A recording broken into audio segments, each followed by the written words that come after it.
Halo, selamat pagi Bapak Ibu dan teman-teman semuanya. Selamat datang di acara kita. Ini episode kedua kita, ngobrol asik bareng Astra Isuzu. Nah, untuk episode kedua hari ini kita akan membahas seputar bagaimana berkendara dengan benar supaya bisnis kita, tentunya Bapak Ibu yang menonton di sini dan teman-teman semuanya, supaya bisnisnya bisa makin bersinar nih Bapak Ibu. Nah, sebelumnya saya akan perkenalkan diri saya terlebih dahulu. Nama saya Heru Tambunan dari Astra Isuzu. Nah, kali ini pada pagi hari ini saya akan memandu kegiatan acara Instagram Live kita. Tentunya nanti kita akan membahas seputar bagaimana safety driving, kemudian apa itu defensive driving, tentunya untuk membantu dan menambah wawasan kita untuk bisa lebih aware lagi nih dalam berkendara supaya tetap bisa menjaga keselamatan berlalu lintas juga gitu ya Bapak Ibu dan teman-teman. Nah ini untuk Bapak Ibu dan teman-teman semuanya saya izin untuk buka masker terlebih dahulu karena saya ini dengan teman-teman yang lain juga terpisah ya di ruangan terpisah, jadi secara protokol kesehatan sudah cukup aman gitu ya. Saya izin ya Bapak Ibu semuanya. Ya. Nah, di pagi hari ini kita sudah kedatangan narasumber kita, Bapak Ibu dan teman-teman semuanya. Di sini ada Bapak Soeharto. Halo Pak Harto. Halo Pak Heru.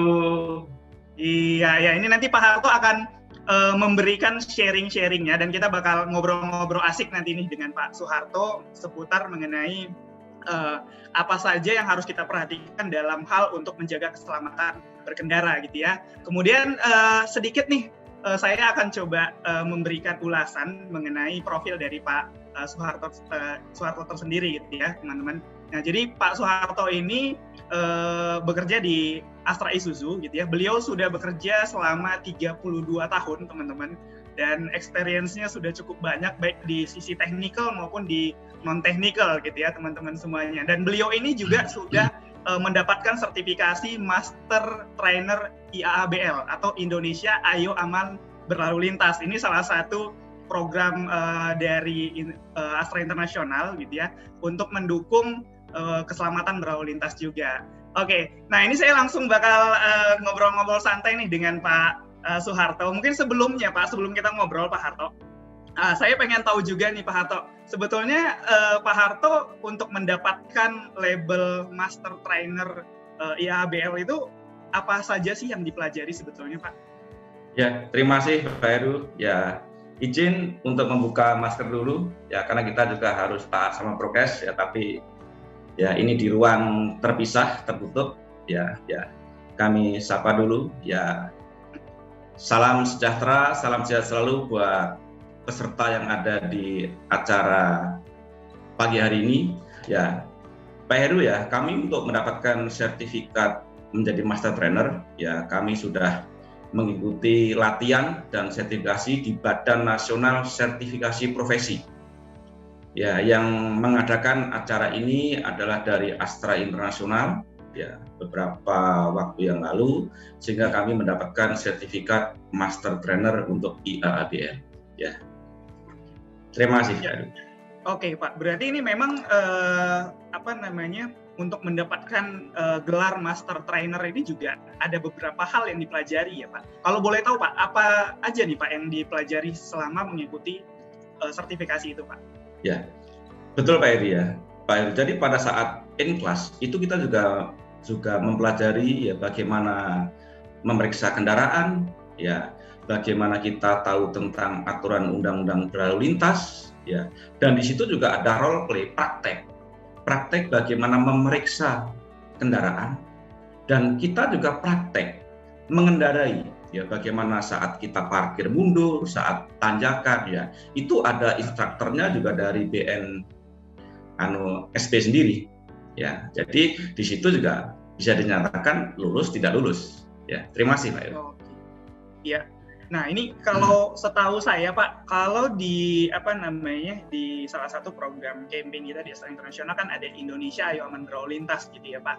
Dan yang saya tahu di situ ada dua jenis dua konsep dalam hal menjaga keselamatan berlalu lintas gitu ya Pak. Ada yang namanya safety driving, kemudian ada yang namanya defensive driving. Ini mungkin relate nanti dengan pertanyaan saya selanjutnya. Nah mungkin sebelum kita ke situ Pak, sebetulnya apa sih safety driving itu dan defensive driving itu apa? Yang membedakan apa Pak? Sekilas saja mungkin Pak.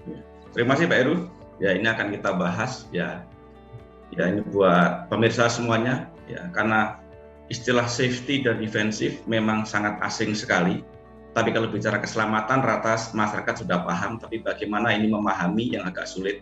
Makanya dari program-program dari Astra Internasional melalui Astra Isuzu dan lainnya ya mengadakan sebuah training ya. Apa sih yang dimaksud dengan safety driving?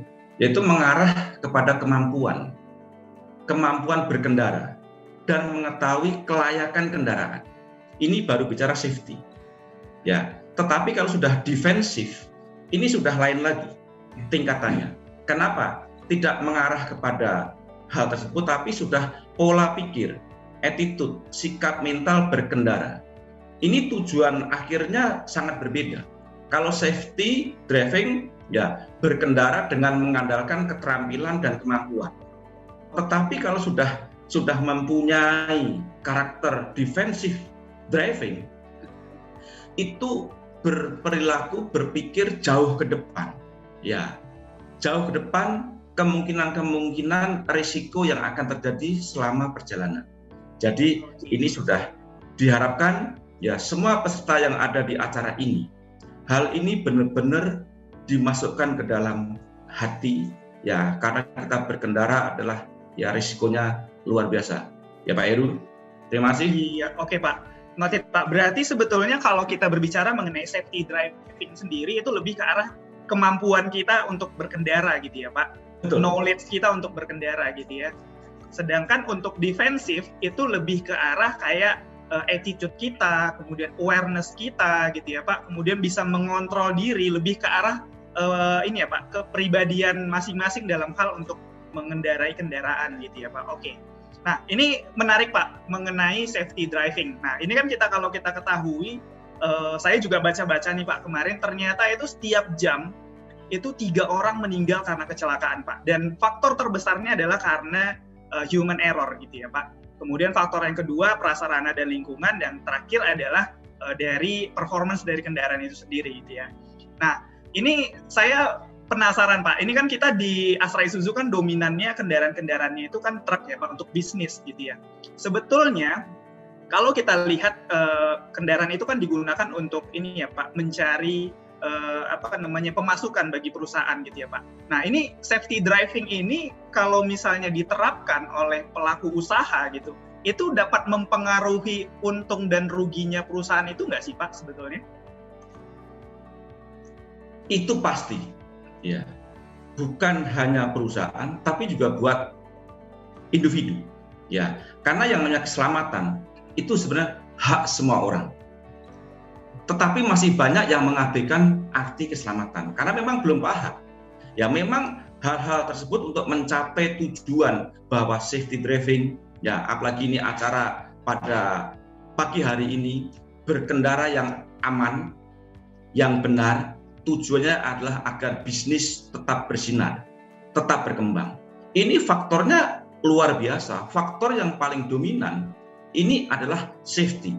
Karena di dalam safety driving itu ada yang namanya bagian di situ adalah karena tidak terlepas juga dari kendaraan.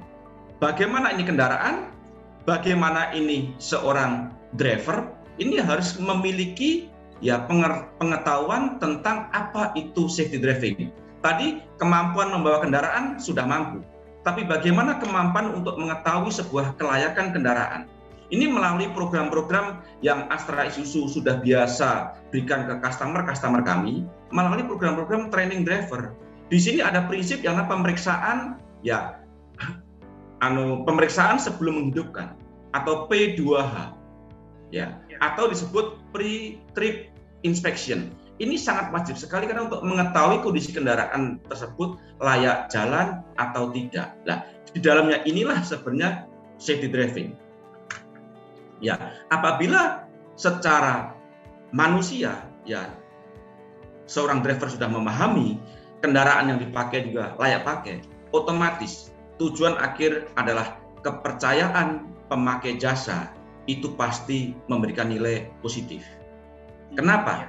Ya, tujuan harapan dari customer adalah sesuai dengan harapan, tepat waktu, ya, dan profesional drivernya, santun, ya, etikanya baik, itu tujuannya. Pasti berkembang. Baik Pak. Berarti sebetulnya safety driving ini juga mempengaruhi untung dan ruginya perusahaan ya Pak. Sangat mempengaruhi malahan ya Pak, karena ada kaitannya adalah disiplin dalam berkendara gitu ya Pak. Khususnya ini kendaraan komersial. Selain mungkin menjaga keselamatan diri sendiri, driver juga punya responsibility atau tanggung jawab atas barang yang dia bawa nih Pak gitu ya. Betul. Karena ketika terjadi dampak kecelakaan, pasti bakal banyak efek baik diri sendiri maupun dari sisi usaha dan perusahaan. Seperti yang Pak Harto bilang tadi, kepercayaan dari pelanggan itu tentunya pasti bakal mempengaruhi gitu ya Pak. Oke, nah ini tadi kalau kita sudah berbicara mengenai untung dan rugi Pak Harto. Nah ini saya pengen tahu Pak, sebetulnya tadi saya juga udah ulas di awal ya, ada 3 faktor gitu ya Pak, yang cukup menjadi poin krusial. Nah ini saya juga pengen tanya lagi nih, mungkin dari Pak Harto bisa menjelaskan yang lebih clear lagi mungkin kalau saya tadi secara umum. Nah, faktor dominannya sebetulnya yang menyebabkan kecelakaan kendaraan itu apa sih Pak gitu? Terima kasih Mas Heru ya. Kalau kita melihat angka kecelakaan karena lalu lintas, ya saya percaya juga di acara ini juga banyak sudah memahami dari Pak Heru, mengetahui bahwa 3 orang bahkan lebih dalam 1 jam itu orang meninggal karena kecelakaan. Ya, faktor pertama yang sangat dominan adalah faktor dari human error, manusia. Berarti siapa manusia itu? Ya seorang driver dan sekelilingnya. Ya, sekelilingnya. Kenapa? Di jalan raya itu kerutan, kepadatan, tingkat emosional di jalan raya itu cukup luar biasa kalau kita lihat sehari-hari. Makanya faktor dari manusia inilah ya di acara ya ngobras pada hari ini ya kita akan mengedukasi ya masyarakat ya semuanya bahwa pemahaman tentang safety driving, defensive driving ini sangat perlu ya, karena agar kita memahami ya betapa ini ya bernilainya ya nyawa manusia ya terhadap bisnis ini. Jadi faktor manusia kalau kita lihat ya 90% ya angka kecelakaan yang menimbulkan kematian disebabkan oleh faktor manusia ya. Makanya kita harus selalu berpikir jauh ke depan tentang keselamatan. Terima kasih, Mas Heru. Oke, baik Pak. Ini faktor manusia menjadi faktor yang dominan nih gitu ya. Nah, sebetulnya ini Pak, kebiasaan apa Pak sebetulnya yang membuat manusia itu sendiri bisa lalai nih Pak dalam berkendara Pak? Sekarang begini Pak Heru ya. Kembali ke faktor manusia sendiri ya, ke diri kita semuanya lah yang ada di acara ini. Yang terpenting pada saat kita berkendara, pertama harus niat selamat dulu ya, karena ini diabaikan makanya ya pertama pasti kecepatan tinggi,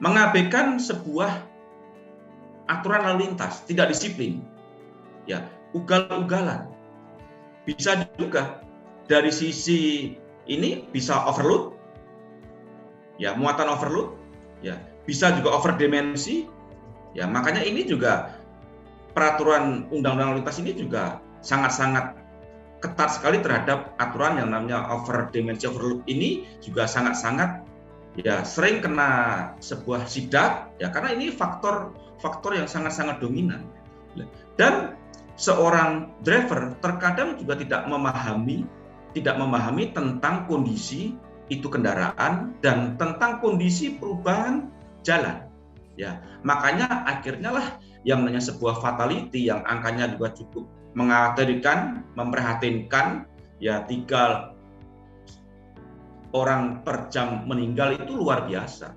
Makanya ya di acara pada hari ini ya kita akan kupas ya walaupun singkat ya bahwa mengedukasi ya manusia itu memang ya hal yang sangat menjadi pondasi ya agar semuanya ya bisnis bisa berkembang dengan pesat, bersinar, ya seorang pengemudi juga bisa happy keluarganya karena memang selamat, ya itu Mas. Terima kasih. Jangan ugal-ugalan. Iya. Ya. Oke Pak, itu poin yang penting Pak. Tadi kalau yang Pak Harto bilang edukasi itu adalah satu pondasi. Itu saya setuju banget akan hal itu Pak. Karena memang saya lihat banyak perilaku di kita, mungkin di pribadi saya sendiri mungkin gitu. Kadang nyetir sambil lihat gadget gitu ya Pak. Mungkin kadang lagi nyetir mikirin kerjaan sehingga nggak fokus gitu ya Pak. Kemudian yang paling umum itu nggak patuh peraturan lalu lintas Pak. Itu mungkin salah satu kebiasaan yang menyebabkan kelalaian juga nih dalam berkendara gitu ya Pak. Selain mungkin juga menjaga performance kendaraan itu juga baik gitu ya Pak, jangan ugal-ugalan juga gitu ya. Kemudian harus sadar diri juga nih Pak, kalau misalnya udah capek ya berhenti dulu gitu ya, istirahat sebentar, jangan dipaksakan. Itu mungkin salah satu habit sih juga sih Pak yang perlu kita perhatikan dalam hal saat berkendara gitu ya Pak. Oke, nah ini saya pengen tanya lagi nih Pak, terkait balik lagi ke pertanyaan pertama mengenai safety driving Pak Harto. Nah sebetulnya apa saja Pak yang harus kita perhatikan nih Pak untuk bisa tentunya meningkatkan skill safety driving kita gitu Pak. Mungkin Pak Harto bisa kasih tips and triknya sedikit nih Pak. Terima kasih Mas Heru. Ya, pertama tadi juga Pak Heru juga menyinggung mengedukasi itu sangat penting jadi modal dasar. Bagaimana seorang driver akan paham tentang safety driving, tentang kelayakan kendaraan kalau tidak ada forumnya. Forumnya apa? Mengedukasi melalui program training-training yang diberikan oleh Astra Isuzu. Ya, agar seorang driver ya seorang kepala kendaraan atau manajer operasional itu memahami betapa pentingnya bahwa safety driving ya ini pengaruhnya luar biasa ya. Pertama mengedukasi, yang kedua setelah kita edukasi ya di dalamnya itu kan ada bagaimana cara berkendara yang aman. Harus mau melakukan yang namanya pemeriksaan sebelum menghidupkan. Ya, hindari yang namanya apa ya? Jangan sampai tidak disiplin. Ya, patuhi semua aturan. Kondisi badan juga memang harus fit. Ya, itu upaya-upaya. Tetapi yang paling penting bahwa suasana di pekerjaan, ya misalkan ini bisnis ya transporter logistik ya. Semua orang harus benar-benar mengedukasi betapa pentingnya sebuah keselamatan. Ya, karena ujung tombaknya bahwa bisnis transporter itu kan memang bisnis di atas roda memang. Ya, sarannya tidak lepas dari kendaraan. Ya, baik logistik maupun kendaraan-kendaraan pariwisata. Ini juga luar biasa, mengedukasi seorang driver bus pariwisata atau angkutan orang ini lebih luar biasa tingkat defensive driving-nya. Kenapa? Bahwa bus ya atau kendaraan-kendaraan MPV untuk membawa orang, ini yang dibawa orang. Jadi tingkat ya kematian kemungkinan yang paling besar itu dari sini. Karena yang dibawa adalah orang. Ya, kita sering melihatlah di sosial media bagaimana ya mobil masuk ke dalam jurang, luar biasa ini berarti. Beda sama ya, ini yang dibawa barang. Paling di sini ada satu helper, paling 2 orang. Ya. Jadi tingkat edukasinya, pemahamannya kepada seorang driver ini harus memang kita ya tidak hentinya, tidak bosan-bosannya, yuk semuanya menjadi sponsor untuk mengedukasi. Ya melalui training, ya kita juga harus selalu memahami peraturan dan aturan yang berlaku baik di negara maupun yang ada di perusahaan. Semuanya pasti punya aturan bagaimana mengendari secara baik. Ya, terima kasih Mas Heru.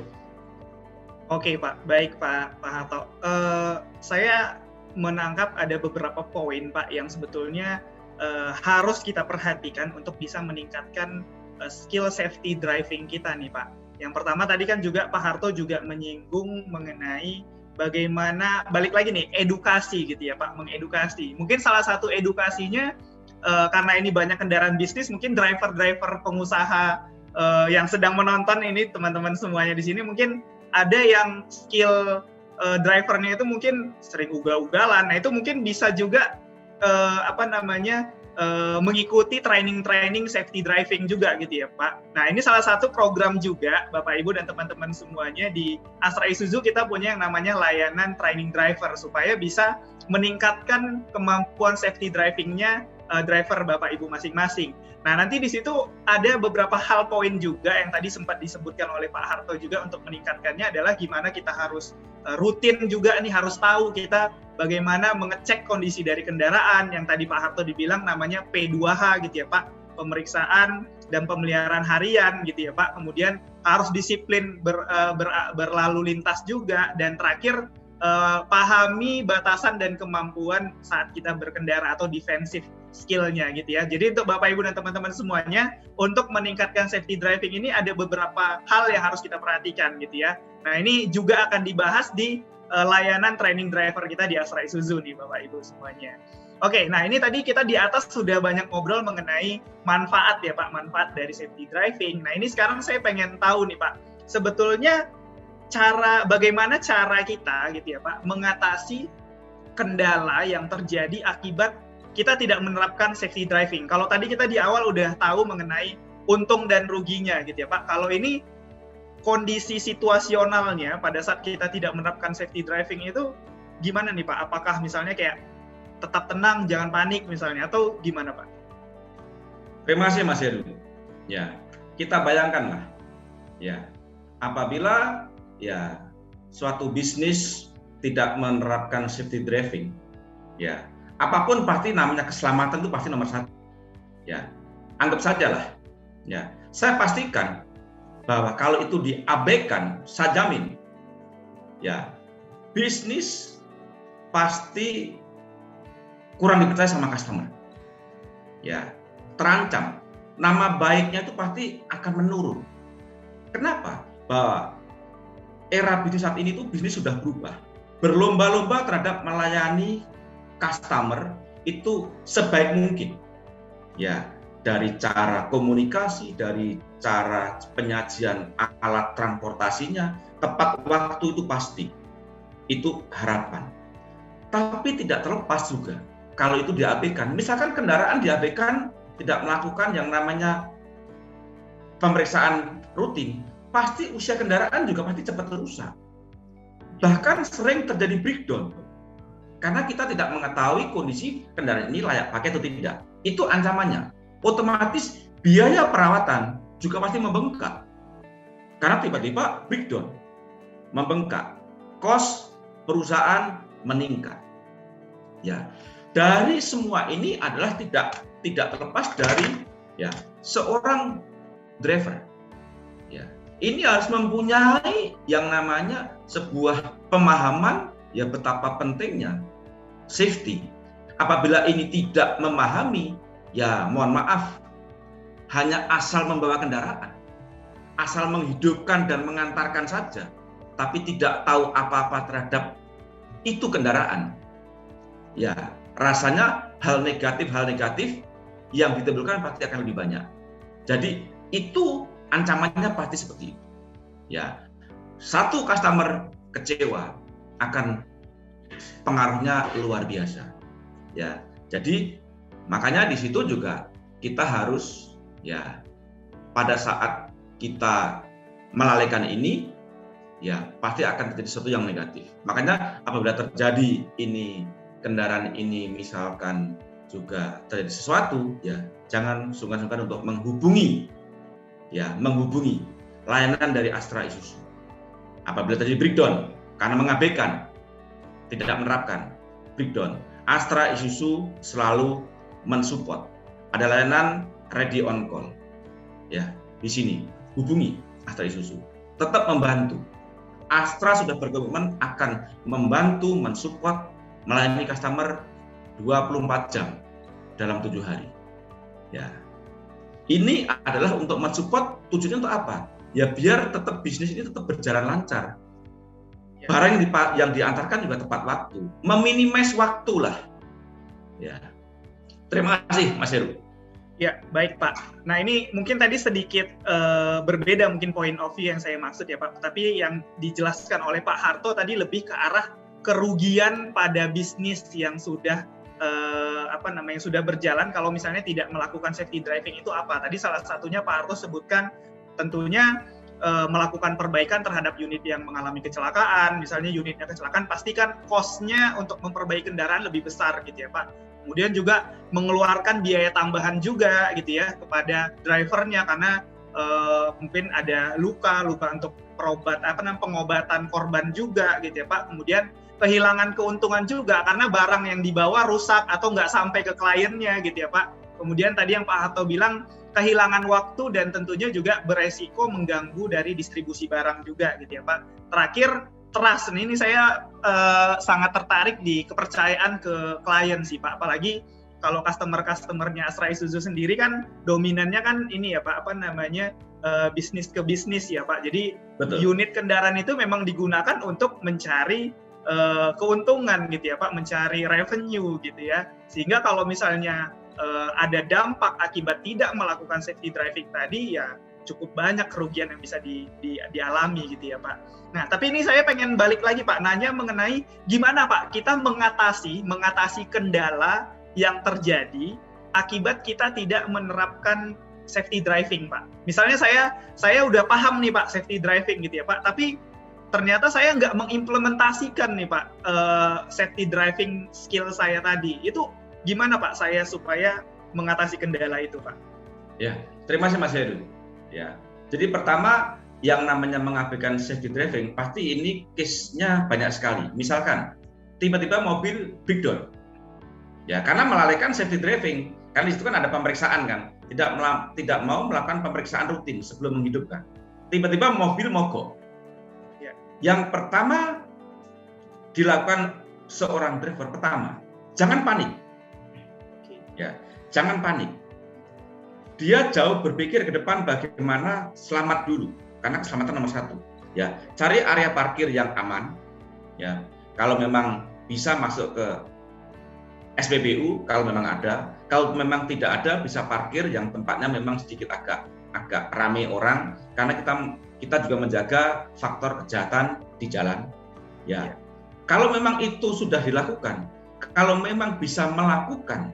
Ya, karena juga Astra Isuzu memberikan training buat driver. Di situ ada bagaimana menangani yang namanya emergency handling atau penanganan darurat. Kita di situ memberikan ilmu-ilmu, lakukan dulu. Ya. Kalau memang sudah tidak bisa, segera hubungi. Tentunya Astra Isuzu adalah ahlinya. Segera hubungi dealer-dealer atau Astra Isuzu yang terdekat. Ya. Bila perlu hubungi, karena kita juga punya yang namanya seorang field advisor. Apabila di situ juga memang mengenal, segera hubungi. Agar kita mengedukasi, ya kita mengajarkan lewat komunikasi pertama. Kalau memang lewat komunikasi tidak bisa tertangani, tim dari Astra Isuzu akan meluncur ke tempat. Yang terpenting kendaraan itu aman dulu, ya seorang driver juga aman, ya jadi tenang. Ya jadi jangan panik. Terima kasih.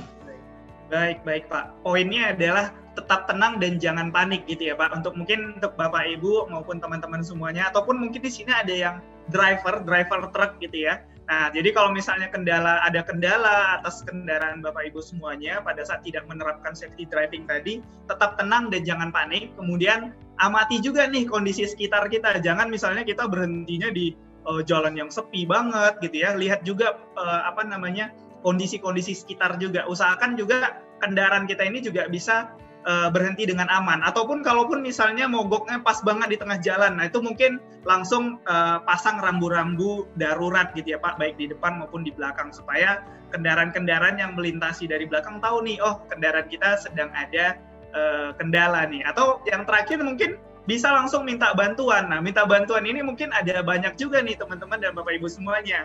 Bisa mungkin ke masyarakat sekitar gitu ya, atau mungkin ke unit emergency, atau mungkin ada layanan-layanan lain gitu ya. Tadi yang Pak Harto sebutkan di Astra Isuzu juga kita ada yang namanya layanan ready on call 24 hour 7 days untuk Bapak Ibu dan teman-teman semuanya. Jadi kita juga punya yang namanya layanan mobile comment center. Jadi ini Bapak Ibu semuanya kalau misalnya ada kendala atas kendaraannya bisa langsung menghubungi comment center kita. Nanti tim comment center kita akan mengarahkan tim cabang kita yang terdekat tentunya dari problem unit Bapak Ibu semuanya, sehingga kendaraan itu bisa kita selesaikan dengan maksimal gitu ya untuk Bapak Ibu semuanya ya. Untuk nomor comment centernya Bapak Ibu bisa kunjungi di Instagramnya Astra Isuzu Official. Di situ nanti ada informasi mengenai kontak center dari comment center kita. Oke. Selain itu, mungkin saya akan infokan juga untuk Bapak Ibu dan teman-teman semuanya yang lagi menonton Instagram Live hari ini, yang antusias tentunya gitu ya. Nah, untuk Bapak Ibu dan teman-teman yang ada pertanyaan, silakan untuk mengisi ataupun langsung bertanya aja di kolom live chat kita. Nanti pertanyaan-pertanyaan yang terbaik ataupun 2 atau 5 pertanyaan terbaik akan kita bacakan dan langsung dijawab oleh Pak Harto. Tentunya bakal mendapatkan juga merchandise menarik nih nanti dari kita, seperti itu ya. Oke, Pak Harto, saya pengen nanya lagi nih Pak ke Pak Harto. Kalau tadi kita sudah berbicara mengenai kerugian gitu ya Pak, kerugian tadi biaya perbaikan tinggi jadinya, kemudian kehilangan kepercayaan dari klien, kehilangan waktu juga karena mengganggu distribusi barang gitu ya. Keuntungannya apa nih Pak dari sisi bisnis kalau kita menerapkan safety driving, Pak Harto? Terima kasih Mas Heru. Ya pasti ya. Apabila kita semuanya sudah bisa menerapkan, sebuah perusahaan itu sudah berkomitmen terhadap safety driving, saya pastikan yang pertama ini adalah bisnis. Pertama pasti kepercayaan dari customer itu pasti meningkat, reputasinya itu baik. Ya, karena itu adalah sebuah bukti nyata bisa dilihat sama pemakai. Ya. Itu pasti. Ya. Yang kedua ini bicara dari sisi perusahaan. Pasti bisnisnya akan bersinar bahkan meningkat. Yang tadinya kendaraannya punya 100 akan menambah menjadi 150. Sehingga peluang pekerjaan juga meningkat. Ya. Karena seorang drivernya juga taat sama safety, otomatis kehidupannya seorang driver juga akan meningkat, lebih bahagia. Kenapa? Semuanya tertib. Ya, semuanya tertib.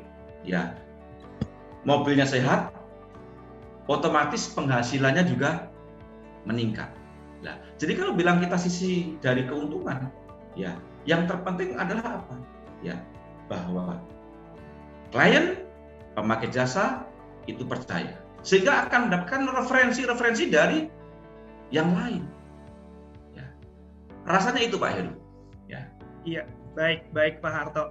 Nah ini sebetulnya ini yang dibilang Pak Harto tadi rangkumannya ini ada di tema kita pada pagi hari ini ya Pak Harto ya. Berkendara dengan benar, bisnis makin bersinar gitu ya Pak. Jadi kalau misalnya kita menerapkan safety driving tadi, kemampuan kita untuk mengendarai gitu ya, tahu paham kendaraannya, tahu kondisi sekitar, tidak panik gitu ya Pak, kemudian juga bisa menghubungi dengan cepat mungkin layanan storing atau layanan emergency supaya kendaraannya bisa langsung ditangani gitu ya Pak. Tentunya juga kalau misalnya kita menerapkan safety driving ini, kondisi selain menjaga kondisi kendaraan agar lebih baik gitu ya Pak, sehingga hal ini juga bisa mengurangi ke kos perbaikan kendaraan kita, karena kan kalau rutin periodical maintenance kan heavy repair-nya bisa dikurangi atau di-reduce gitu ya Pak.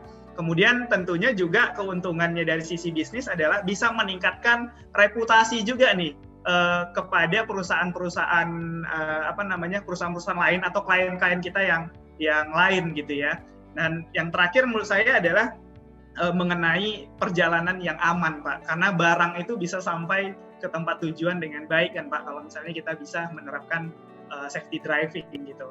Oke Pak Harto, kita mungkin bakal masuk Pak ke, saya pengen tahu nih Pak, ke Pak Harto mengenai, karena kan Pak Harto ini kan udah cukup lama ya Pak di Astra Isuzu, 30 tahun. Wow, itu gokil sih Pak, 30 tahun. Nah saya pengen tahu nih Pak Harto, dari Pak Harto, tips dan triknya nih Pak untuk membiasakan supaya orang itu bisa menerapkan safety driving Pak. Karena terus terang saya kayak mengemudi itu kadang ya beberapa kali itu kayak udahlah mengemudi kan santai aja lah, tinggal gas, pegang setir, jalan lihat ke depan, fokus, udah gitu aja kan Pak. Nah ini ada tips and trick khusus nggak sih Pak untuk membiasakan supaya kita bisa menerapkan safety driving Pak Harto?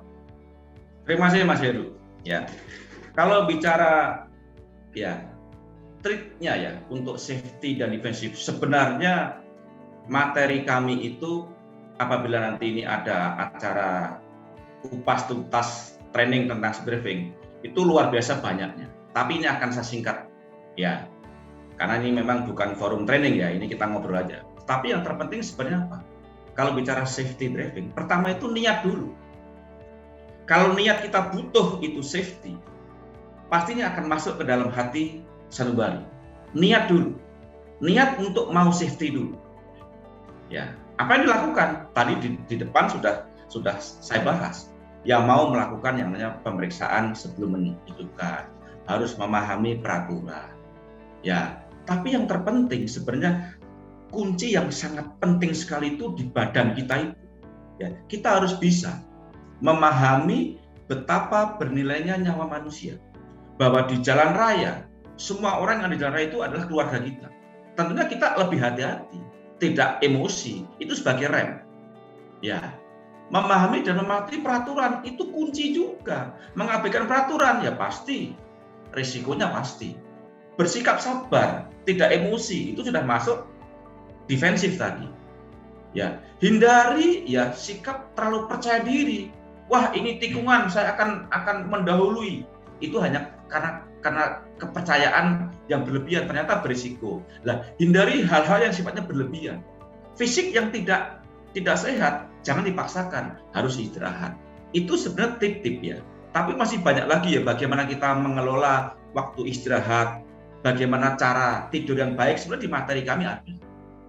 Ya, mungkin akan kita bahas di lain acara. Ya, tapi kita bersikap sabar, memahami aturan, niat positif, ya itu rasanya sih jadi modal dasar. Ya. Baik. Terima kasih Mas Heru.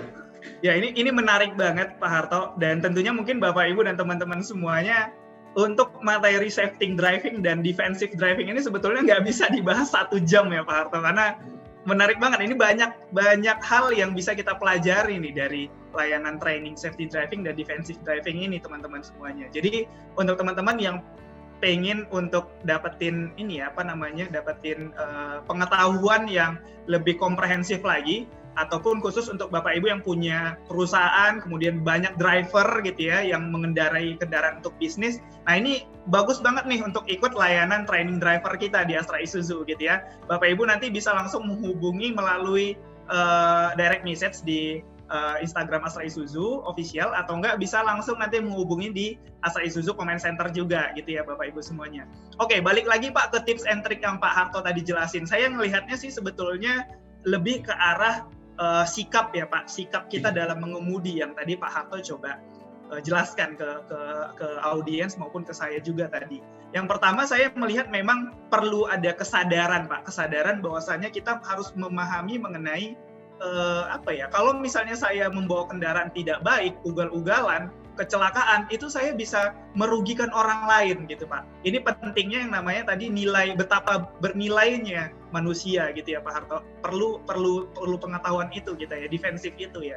Kemudian tadi Pak Harto juga singgung mengenai sikap sabar gitu ya, sikap sabar dalam berkendara. Karena memang terus terang Pak, apalagi kalau saya gitu ya Pak, kalau misalnya telat, wah udah saya nggak mikirin sekitar lagi, ya udah ngebut aja gitu. Padahal sebetulnya itu nggak baik ya Pak Harto ya.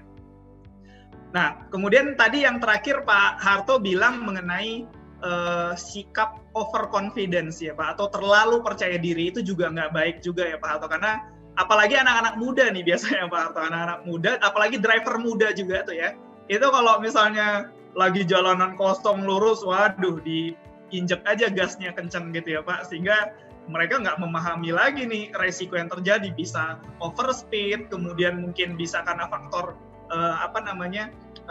angin atau airflow-nya juga bisa menyebabkan kendaraan itu tidak stabil, dan banyak hal-hal lain yang dapat merugikan juga ya Pak Harto ya.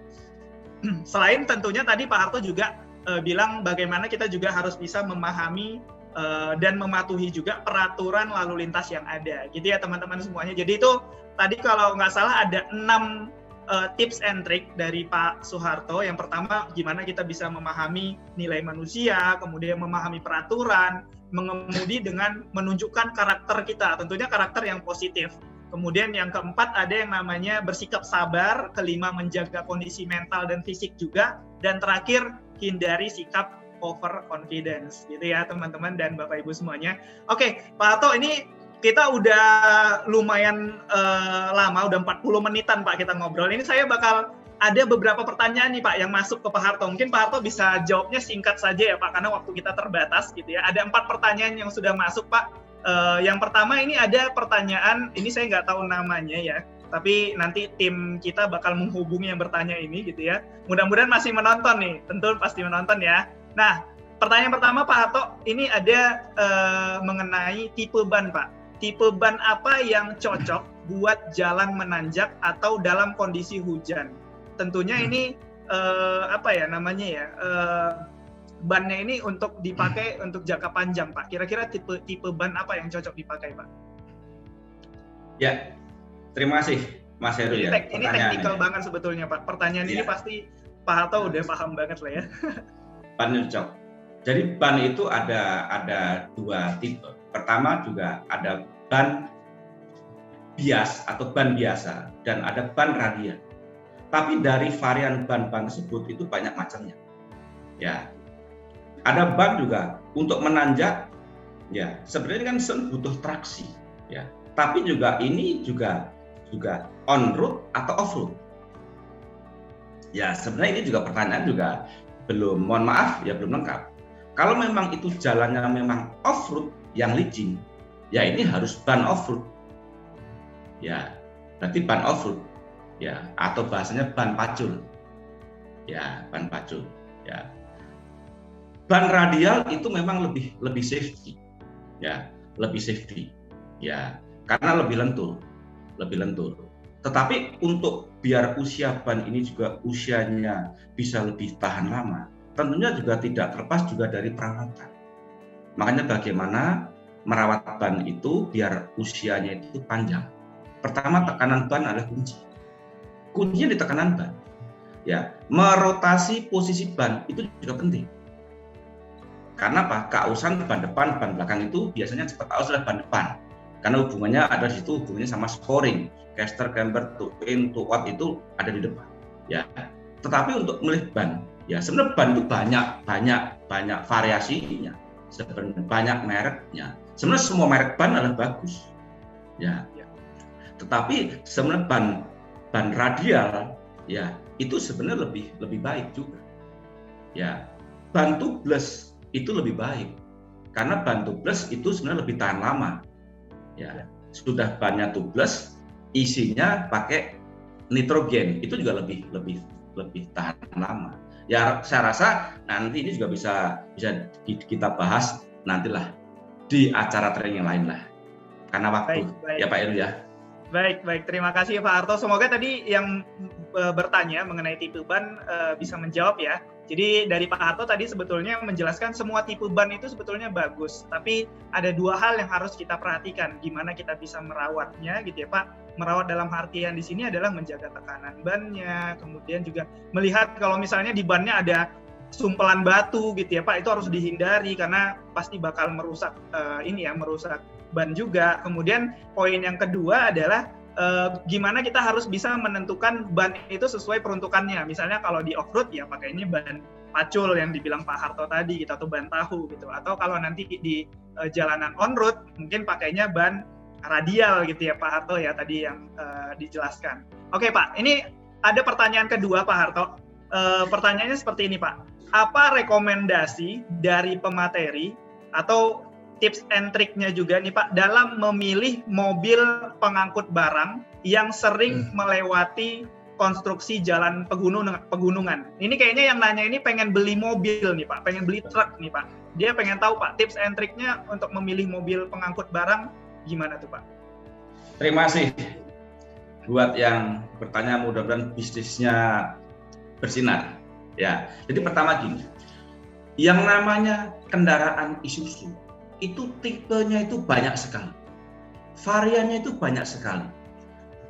Terkadang membeli kendaraan itu tidak sesuai dengan kebutuhan, itu bisa terjadi. Hanya melihat dari sisi harga, itu salah. Ya, makanya ya kami ya kadang juga sering diskusi pada saat ada kebutuhan dari customer, yang pertama kita kan seorang konsultan adalah banyak menanya kan, Bapak beli kendaraan ini buat bisnis apa? Ya, muatan berapa ton?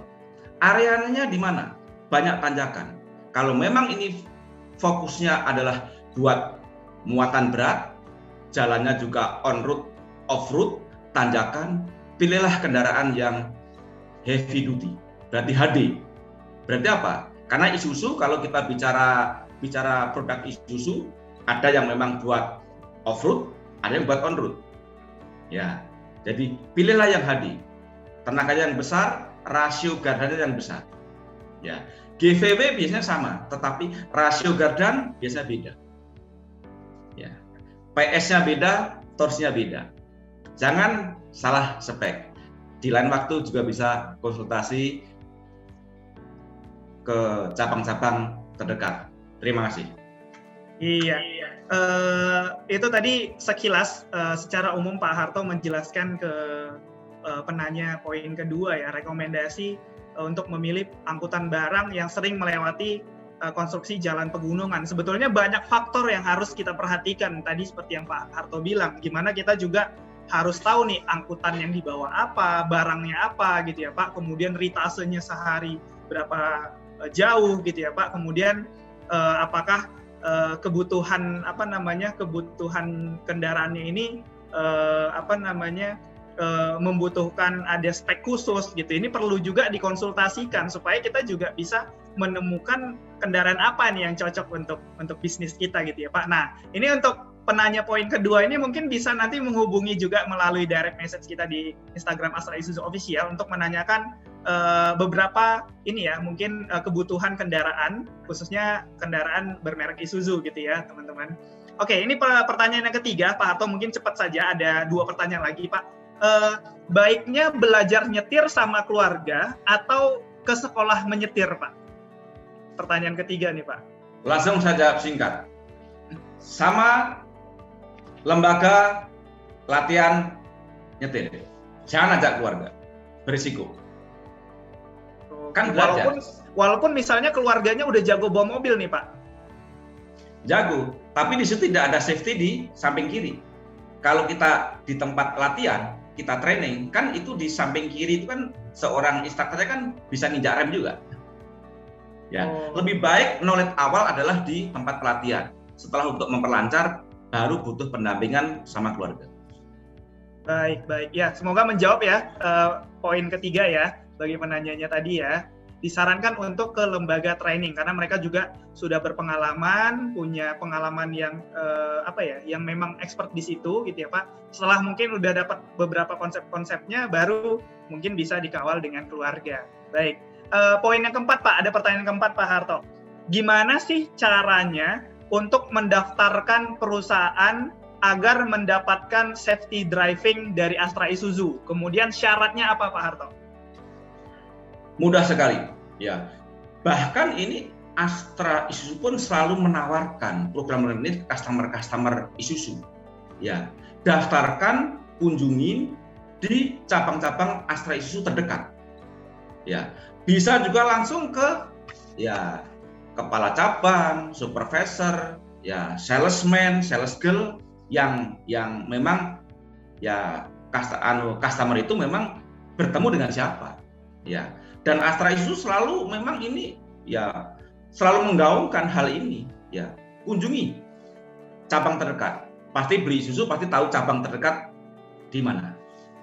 Terbuka sangat lebar buat mendapatkan training dan mendapatkan sertifikat dari Astra Isuzu. Ya, baik. Sebetulnya ini cukup mudah ya untuk penanya poin keempat untuk misalnya bisa mendapatkan layanan training Astra Isuzu. Yang tentunya yang pertama adalah Bapak Ibu punya driver nih, punya driver tentunya ya. Karena kalau nggak punya driver, masa yang dilatih ownernya gitu ya. Ini pertama punya driver. Kemudian yang kedua Bapak Ibu ini bisa menghubungi langsung nih, menghubungi mungkin ke cabang terdekat gitu ya. Syaratnya sebetulnya nggak ada syarat yang spesifik, paling kita cuma butuh informasi nama driver, KTP, kemudian sudah punya SIM gitu ya Pak. Kemudian juga tentunya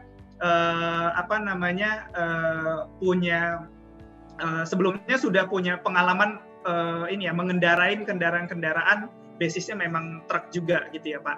Nah itu beberapa persyaratan, intinya sih persyaratan nggak terlalu ribet Bapak Ibu semua dan teman-teman yang menonton. Jadi jangan khawatir, langsung saja menghubungi tim kita, bisa melalui Instagram Astra Isuzu Official juga gitu ya. Oke, nah Pak Harto mungkin ini terakhir Pak, nggak kerasa Pak waktu kita udah hampir sejam kita ngobrol-ngobrol gitu ya Pak. Nah ini saya juga pengen Pak pesan Pak Harto nih Pak untuk para audiens kita yang sudah menonton Instagram Live kita di hari ini. Monggo Pak, bisa disampaikan Pak pesannya Pak. Terima kasih Mas Heru ya. Pesan-pesan kami ini bukan pesan terakhir, tapi pesan terakhir di acara hari ini. Ya, pertama ya kita selalu berpikir positif buat driver. Ya, berpikir positif. Awali sebuah aktivitas itu dengan berdoa. Karena berdoa pasti meminta hal yang baik. Ya, berpikir positif itu berarti jujur, disiplin, sudah pasti. Aturi, ya patuhi peraturan lalu lintas. Ya, pesan dari kami, jadilah seorang driver yang profesional. Karena apa? Hasilnya adalah kebahagiaan buat keluarga. Dan kesuksesan bersinarnya perusahaan juga tergantung juga dari semuanya. Ya, makanya pesan dari kami, jangan sungkan-sungkan menghubungi Astra Isuzu. Karena Astra Isuzu sudah berkomitmen memang untuk mensupport customer Isuzu. Makanya Astra Isuzu itu selalu melayani dengan semangat. Maka di sini ya pesan yang terakhir dari kami sebelum kita tutup, pesan dari Astra Isuzu yaitu Astra menjadi partner sejati Isuzu. Ya, partner sejati Isuzu. Makanya jangan sungkan. Ya. Isuzu ya real partner, real journey. Ya, mudah-mudahan ya kita juga menjadi sponsor ya Indonesia ayo aman berlalu lintas. Ya. Aman berkendara, bisnis makin bersinar. Berkendara dengan aman, bisnis makin bersinar. Terima kasih, semoga bermanfaat. Ya, terima kasih Pak Harto. Itu tadi pesan terakhir dari Pak Harto. Nggak pesan terakhir, sorry. Ini mungkin besok kita bakal ketemu lagi dengan Pak Harto gitu ya. Ya, real partner, real journey. Ayo jadi pelopor keselamatan berlalu lintas ya, sesuai dengan tagline-nya program Astra Isuzu. Indonesia, ayo aman berlalu lintas gitu ya. Nah, untuk Bapak Ibu semua, saya informasikan bagi yang ketinggalan menonton Instagram Live kita tadi dari pagi jam 10 sampai dengan jam 11 ini, Bapak Ibu semuanya bisa nanti menontonnya di IGTV, di Instagramnya Astra Isuzu Official di sana, bisa ditonton ulang nanti ya. Jadi nggak usah takut ketinggalan cerita bincang seru kita pagi hari ini dengan Pak Suharto tadi. Oke, Pak Harto, thank you banget Pak Harto atas waktunya Pak. Semoga ini bisa menjadi manfaat juga, menjadi referensi bagi diri saya sendiri maupun teman-teman yang menonton di sini Pak Harto. Salam sehat selalu teman-teman. Saya Hairul Utama Tambunan pamit undur diri. Sampai ketemu di episode Ngobras lainnya. Selamat pagi. Pagi.